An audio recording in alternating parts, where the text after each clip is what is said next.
Hey, what's going on, everybody? Coach Connor here with another episode of Strength Coach Rants, and today we're going to be talking about warm-ups.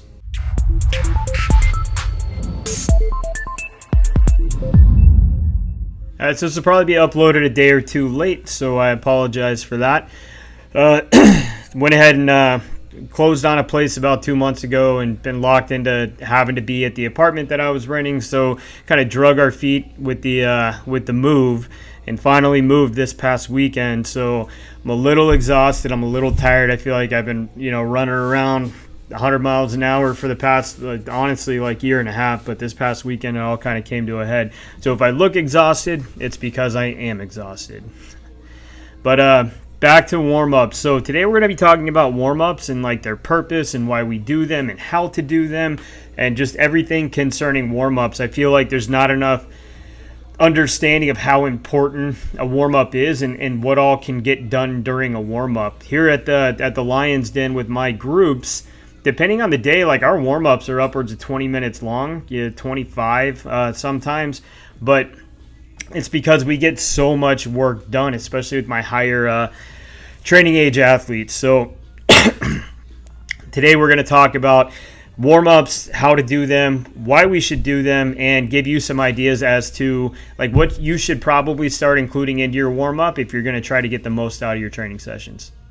So first things first, what is the purpose of a warm-up? I'm sure you've heard it a million times. You got to warm up. You got to warm up. Even before going for a jog outside, you should warm up. But what's the purpose of this warm-up? Well, there's a lot of reasons to do it, and we're going to start from the very beginnings of it. So first off, it's to quite literally warm your body up. It increases your core temperature, which allows you to develop a little bit of a sweat and kind of creates a cascade of other things that happen.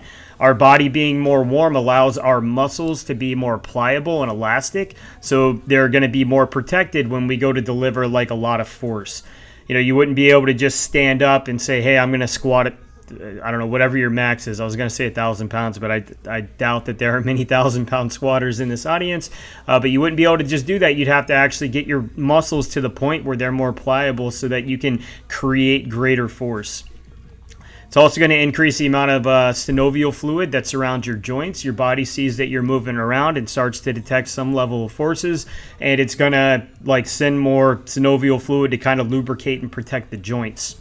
It can help wake us up, right? So it is really hard. You probably had those days where you go into the gym and you're just not feeling it at all. It feels like, there's no part of you that wants to be in the gym in that moment in time. So physically it can warm us up, and mentally it can create a little bit of time for you to ease into things. So you can't sometimes just flip that on and off like a switch, right? That warm up gives you that little bit of time to kind of settle in and get going. And one of the biggest things about warming up is it's going to prepare you for the movements that you're about to do within the training session. And we'll get into that. That mostly has to do with movement prep and some of the mobility that we do, but it's going to prepare your body to be able to do the movements that you need out of it. The reason why we have to spend so much time on a lot of this stuff is because the vast majority of people, athletes included, they sit around a good portion of the day, so everything's short. There's not a whole lot of blood flow going to the areas that we're going to need. More than likely, the joints that we want to work through aren't as mobile as they need to be right when we get going. So we have to take a little bit of time to increase our body's core temperature to create more elasticity within the muscles, which is going to help that joint kind of move a little bit better. So how should my warm-up look, you may be asking? Well, if you walk into any Globo Gym, commercial gym, you probably see the same thing 99% of the time, and that is either go hop on a bike or a treadmill or an elliptical for 5 to 10 minutes. This is what your general warm-up is. Then go get under the bar, do a warm-up set with just the bar, and start your ramp-up sets into your working sets. That is a typical warm-up for the vast majority of people who enter into these commercial gyms, and sadly, it's the same for some of these sports performance facilities as well. So your warm-up should not look like that at all. That is a very dangerous game to play if you really are trying to kind of push the bounds of performance and your abilities to be able to adapt to these high stressors. It shouldn't look like that at all. What a warm-up really should look like is a we'll start from the beginning. There should be a general aspect to it. Now, if that's going for a walk, going for a jog, hopping on a bike, hopping on a treadmill, hopping on an elliptical, that is more than okay. All we're doing, it's this general type movement is very low skill, like movement, low skill movement skill. And it's done for just a little bit of time. And all that does is that gets blood flow to the areas that we want it to. It increases the pliability of the muscles. That's the part that's going to really kind of start this process. So you've got to have that general beginning to your warm-up, because without it, your warm-up's not going to be like as beneficial. So here at the Lion's Den, what we do is I have my athletes either drag a sled, just a little bit. It gets blood flow going. It gets a little bit of a sweat. Some of them get a little bit out of breath, depending on how their GPP is already. We either do some high knees, butt kicks. We do some skip variations. We do some shuffles. We do some karaoke, things like that just get the athlete moving around and getting blood flow to the areas that we're about to stretch. All right, so after we go through that general aspect, and again, like I said, that could be jumping on a bike, going for a walk. My general warm-up is typically coaching. So what I'll do is if I'm going to train, especially if I'm going to squat, I'll make sure to kind of schedule my session after I've been up on my feet coaching for an hour or two, right? That gets me moving, it gets blood flow, it gets my muscles a lot more pliable, so that makes the rest of my warm-up substantially easier. So after we go through that general warm-up, we're going to get into like some dynamic mobility. Now these are things like knee hugs, heel to butt, heel to toe walks, toe grabs, straight leg marches, things like that. And the order of operations for that, I tend to go kind of like larger muscle groups to smaller muscle groups. We spend a lot of attention to thoracic mobility, our hip flexors, quads, and hamstrings. Those are the three things that we really try to tackle every time. Some of the other muscles get worked on later. After we get through our dynamic mobility, we'll do some static mobility. All right, and this is just for like problem areas. If you don't have like super like tightness anywhere in particular, this isn't all that necessary. But what I will say is this step allows us to get blood flow, like more direct blood flow to where we want to be. There's not a whole lot of like dynamic groin stretches that we can do, but there's plenty of static ones. So that's usually in the rotation, some version of a rocking frog stretch. The piriformis is also in that rotation, because even like a standing figure four stretch doesn't really get the piriformis to the degree that we'd like it to. And with most of our athletes sitting all day, piriformis is more than likely a little tighter than we'd like it to be. Goodness gracious. This is also where we spend a little bit of time on the hip flexors. We do a lot of half kneeling, like direct hip flexor work, and that's because most of our athletes need it. And I'll let you in on a little secret. It doesn't matter what sector you're in. The vast majority of your clientele are going to have tight hip flexors. So spending a little bit more time on this like static mobility with the hip flexors will pay dividends down the road. And these aren't like long stretches. We're holding 2 to 5 seconds at a time. All that does is kind of push blood in and out and allows the area to get a little bit more mobile. It can also kind of work at the joint capsules that are not going to get stretched throughout most of the dynamic warm-up. So there's that as well.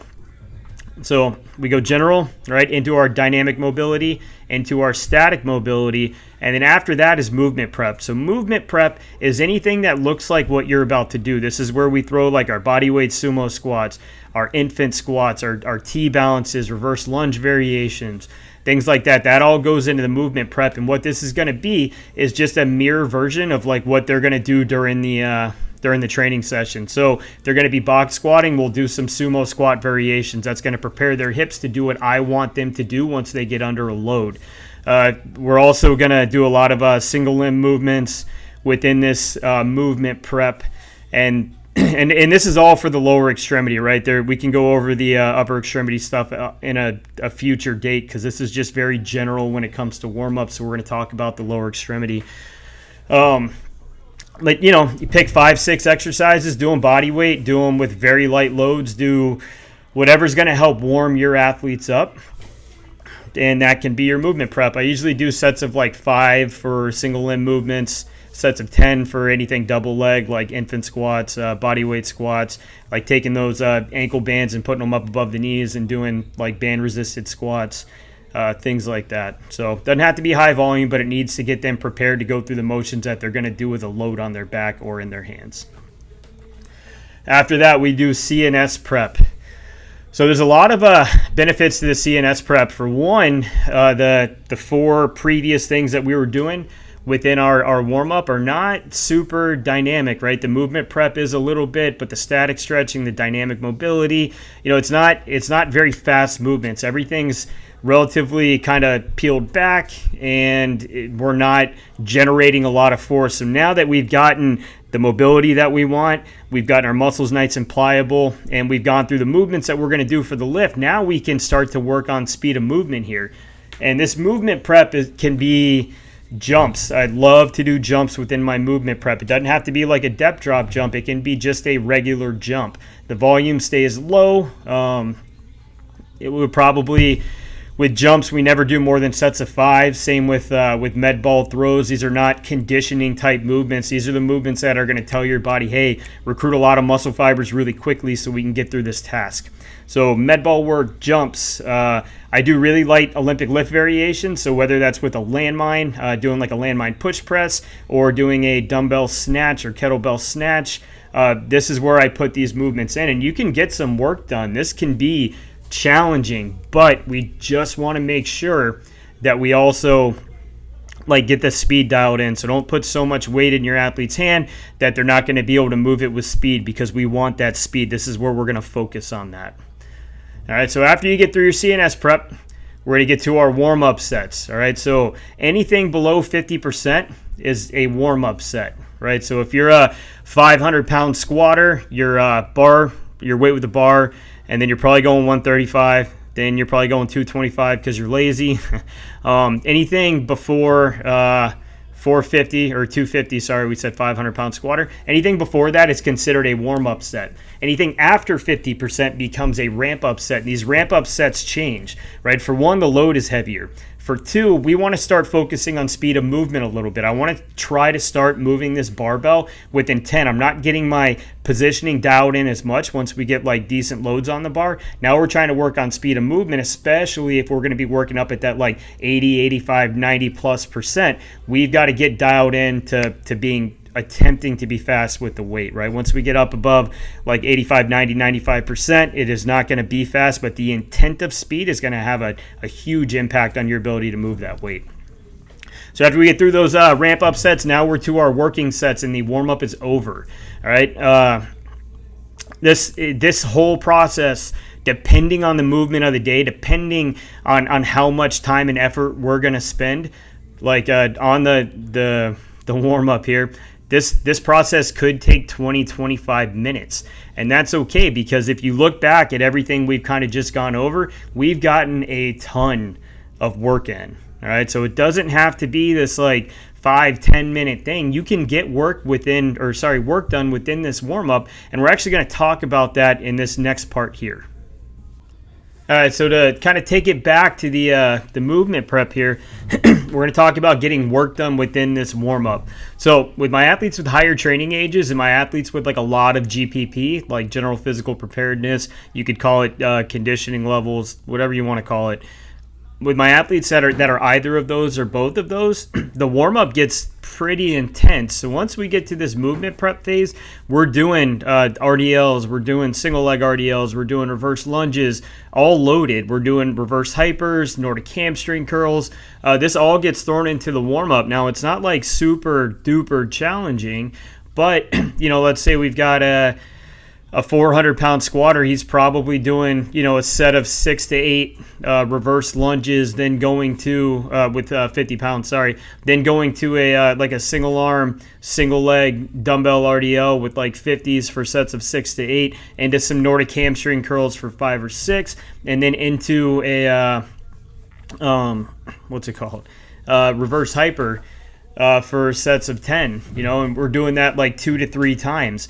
And what this allows us to do is work on and perfect those movements while we're fresh. If you're consistently hitting these reverse lunges and these like higher movement skill movements, like a single leg dumbbell RDL, if you're hitting them like after you've become gassed from like your main movement, and if it's a high volume day or whatever, like they're never going to get better at that movement. So we put this within the warm up for quite a few reasons. For one, we can handle like decent sized loads that are going to have like a direct impact on their ability to get better at this movement. It also turns the muscles on. That's a horrible way to say it, but I can't think of anything else right now. It turns them on. It allows them to like start accepting force and producing force, and that's going to have a direct impact on our squatting or our deadlifting or whatever we're doing for the rest of the day. So this movement prep doesn't have to be outside of like your beginner and maybe low intermediate training age athletes. It doesn't have to be body weight movements. We'll throw some core movements in with the rotation here. We'll pick 5 or 6 movements. Could be like Palloff press or like a front pillar with a single arm raise, something where they're having to maintain their body position to cue them to stay tight once they get under the weight. We can also do this by doing, like with the single leg RDLs, doing a one dumbbell, I guess it would be one arm, single leg dumbbell RDL. That's going to force them to fight rotation. It's going to turn their core on. We can do the same thing with a single leg a single arm reverse lunge. And what that's going to do is kind of, it's an anti-lateral flexion movement as they're going through a range of motion. It's going to, again, cue them to stay tight when they get weight on their back. Same thing with the reverse hypers, right? That's going to, I can't think of a better exercise to turn on the lumbar extensors, glutes, and hamstrings, and we're absolutely going to need those whether we're deadlifting or squatting. So putting these movements in to the warm-up, into the movement prep, and hitting them a few times, it really has done wonders for most of my like intermediate to high training age athletes, and even just those with a higher level of GPP, because they can get through it and still have plenty in the tank to squat. So don't like sit here and think like I've got to go, this is my specific order of operations, right? Like general specific warm up into my main movement and then into accessory work. We get plenty of accessory work done during the warm up. And when it comes to the upper extremity, we do a ton of scapular stabilizers, external, internal rotation within the warm up because they're fresh. And most of these athletes, and because they're just like regular people, kind of sit like this all day. They're on their phones, they're looking down at their phone, or they're looking at a computer screen. We need to do a lot of work up there, and waiting until we're exhausted from like the main movement to focus on some of those really important things is really an exercise in futility. So like this movement prep can be like highly skilled, loaded movements. There's absolutely nothing wrong with that. And I think if you start incorporating just a little bit of that into your warm-ups, you're going to see such a dramatic change in the numbers and in the way your athletes move. Like it's been a total benefit for both myself and all the athletes that I work with. So don't get like caught up in it has to be this specific way. Like you can absolutely focus on these movements before you get into the main lifts of your movement or main lifts of your training session. All right, so the next area I want to focus on is the CNS prep. So this should sit right in between your movement prep and your main movement. And the reason for that is because especially with your lower and like moderate training age athletes, like going from body weight and lightly loaded movements directly into something where they're going to be handling heavier loads and have to produce a ton of force, it's like it's not the best idea. So having the CNS prep kind of sit in between those two is a really good idea. Plus they're still relatively fresh, right? Because all they've done is warmed up and hit just a moderate load with some accessory movements or body weight movements, so they're still pretty fresh. And this allows them like to tell their body essentially like, hey, boom, it's time to wake up, it's time to start producing a lot of force, and hopefully in a small amount of time frame as possible. So that's what the CNS prep can do. And like I said before, this can be jumps, this can be med ball work, this can be jammer work, this can be landmine work, this can be Olympic lift variations, this can be like even heavier Olympic lift variations, like 50 to 75%.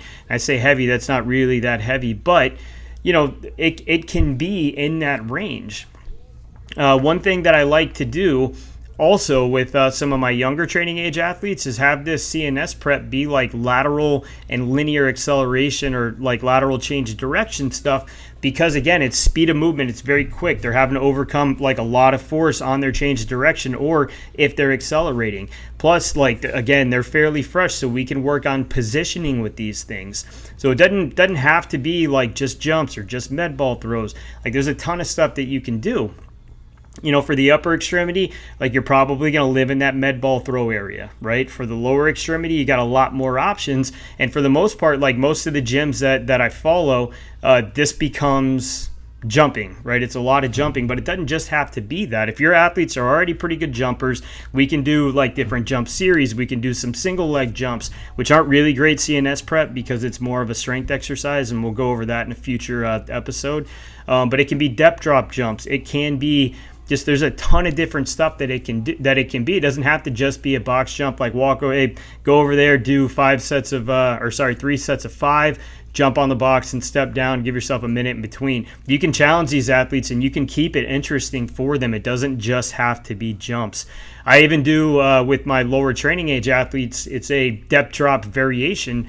And it's just, we give them a 6-inch hurdle, they have to hop over it, and then we tell them, be a pogo stick coming off the ground. Like, you want to spend as little time as possible on the ground, but get as high up in the air as you can. And this is a great way to, like, turn on their CNS, tell their body to recruit a lot more muscle fibers, but B, it's a great way to teach like a depth drop jump with a population that you're not really going to want to do depth drops with. It teaches them to react off the ground, teaches them to deliver a ton of force in the ground, and that's always a win. You know, sometimes within this CNS prep, we also do different skip variations. So we're talking about like, you know, A skips and lateral A skips, hopping A skips, you know, karaoke quick steps, things like that, again, because they are fresh and these are very high speed of movement things. So it's going to kind of turn them on. So it all falls within this CNS prep kind of window here. So after your movement prep, which can be work, we've gone over that, you're going to get your CNS prep. And again, this is all like very high movement skill, very fast speed of movement. And that's going to sit in this space. When I do jumps, I don't ever do more than like maybe 5 sets of 5, especially if it's within the CNS prep, because they still have stuff that they have to do. We don't want to use all the energy that they have. Med ball throws similar. It typically won't go more than like maybe 3 sets of whatever med ball throw we're doing. Same with jammer rotations and jammer presses. That's usually like 3 to 4 sets. Any Olympic lift variation, we're not going to do more than 5 reps, probably not more than 3 or 4 sets. So it's still like low volume work, but it's just highly skilled, high speed of movement work that's going to turn on their CNS and say, hey, you know, it's time to go. Let's get going. One more area that I kind of wanted to go through that I didn't really touch on all that much earlier in this episode is core work, right? So there's 2 schools of thought with core. It either goes at the very end of training or it goes at the very beginning. And I am of the mindset that it goes at the beginning. So for our upper extremity lifts, so for like benching and rowing and all those things, like our general warm-up is going to be core. And it's going to be core exercises that like involve going through a range of motion. So crunch variations, things like that. For my lower extremity days, we incorporate just a little bit of core when it comes to like cueing and stability. So now we're talking about, like I had mentioned before, pull-off presses, pillar variations, things where they're having to maintain positioning either through a range of motion or just exactly where they are.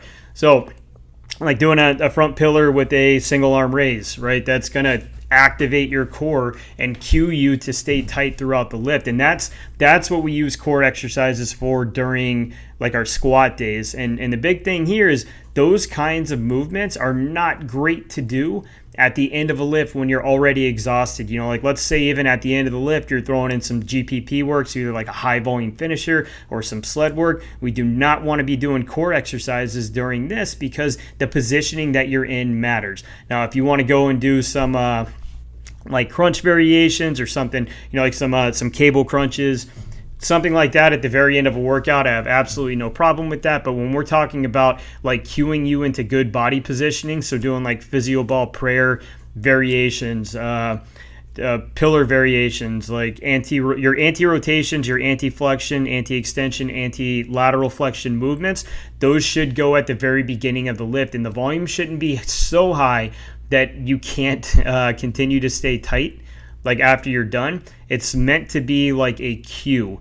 So those core exercises, like I said, in the upper extremity, we like to do it at the beginning, and those are more of like our, man, this is really hardcore, like my abs are on fire, those kinds of workouts, or exercises rather. And then on the lower extremity days, we just do like low to moderate volume cueing, like a front pillar with a single arm raise, or a prayer rollout, or like a kneeling rollout, something to that effect. And we keep the volume relatively low because, again, it's just designed to be a cue. It's not designed to wear out their core. It's really not even designed to like increase their strength all that much.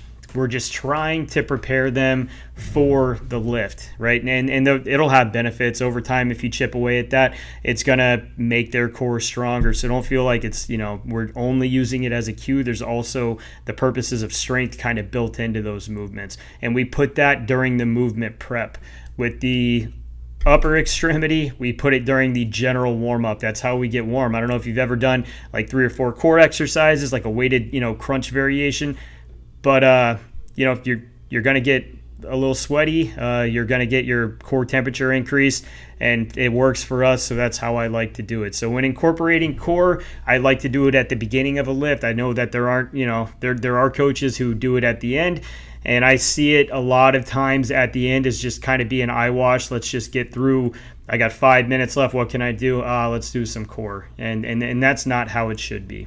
Okay, so that's it for today. Hopefully you have a better understanding of warm-ups, why we do them, what they're for, and more importantly, like kind of order of operations, how you should warm up, what types of things you should include in your warm-up, and things of that nature. All that being said, like I talked before about how my warm-ups go 20 to 25 minutes. If you look at it, really the warm-up part of it is probably 7 to 10 minutes. The rest of it is like actual work. Even though we call it the warm-up, we include it within the warm-up. It's work that's going to chip away and kind of increase your GPP, your movement proficiency. It's going to kind of help with strength. There's a lot of benefits to it. But, your warm-ups don't have to be quite that long. I spent a little bit of time with more time with mobility and movement prep. I think because of my background in athletic training, it taught me to really pay attention to detail when it comes to mobility and movement proficiency. And so for me, that's a big part of what we do here. And it's been good. We don't really have any non-contact soft tissue injuries to speak of. Kids are staying healthy. Throughout my career, that's kind of been the way it was. So focusing on, on all this stuff in the warm-up is important. And I think, while you don't have to have a 20 to 25 minute warm-up, it should be more than I think what most people are doing right now. So, to kind of sum it up, remember, do your general warm-up. That doesn't have to be all that much. It's just getting up, moving around. Dynamic mobility comes next. We're going to focus on like some of the larger muscles into the smaller muscles. You only need like maybe 8 to 10 different movements. Do them for like 10 yards at a time. It doesn't have to be all that crucial, all that serious. Then you'll get into your static mobility, and that's where we're, attacking some of the structures that get neglected through some of the dynamic warm-up. And we focus on problem areas. Usually it's the groin, piriformis, and hip flexors. Those are like the 3 big things that we focus on with our static mobility. Then you get into your movement prep. That can consist of actual work. It doesn't have to be body weight this, body weight that. It can be bigger movements. It can be loaded movements. It can be challenging movements. And then after that, we'll get into our CNS prep. And again, it's the same thing. It doesn't have to just be jumps. It doesn't have to just be, an Olympic lift. It can vary so drastically, right? It can be linear acceleration. It can be lateral change direction. It can be jumping. It can be med ball work. It can be Olympic lift variations. It can be jammer movements. It can be landmine movements. There are a lot of things that can go into the CNS prep. And what I want you to focus on, when we are doing things with, like an implement or a modality of some kind, right? Not just jumps, but, focus on force transfers, right? I'm generating force in my hips and I'm trying to kind of pass it off into the ball, pass it off into the jammer, pass it off into the barbell or landmine, right? So that's where all those things go. Doesn't have to be high volume at all. It can be very moderate volume. and it should be moderate volume. Sorry, this is not to condition the athletes. This is just to turn on the CNS and get a little bit of gain a little bit of skill when it comes to speed of movement and the positions that we want to be in. Then you'll get into your warm-up sets, into your ramp-up sets, into your working sets, and that's how your warm-up should go. So the days of walking into the gym, hopping on the bike for 5-10 minutes, and then walking downstairs, doing a warm-up set with the bar, and then getting into your working sets, like those days need to be over. You need to spend a little bit more time paying attention to detail when it comes to your mobility and your movement proficiency and your speed of movement, and your body will thank you down the road, not only from a performance perspective, but from a like walking around and not being in pain perspective. All right, so that's it for this week. Hope everybody learned something. We'll be back next week with another episode of Strength Coach Rants. Thanks for tuning in, and we'll see you next time.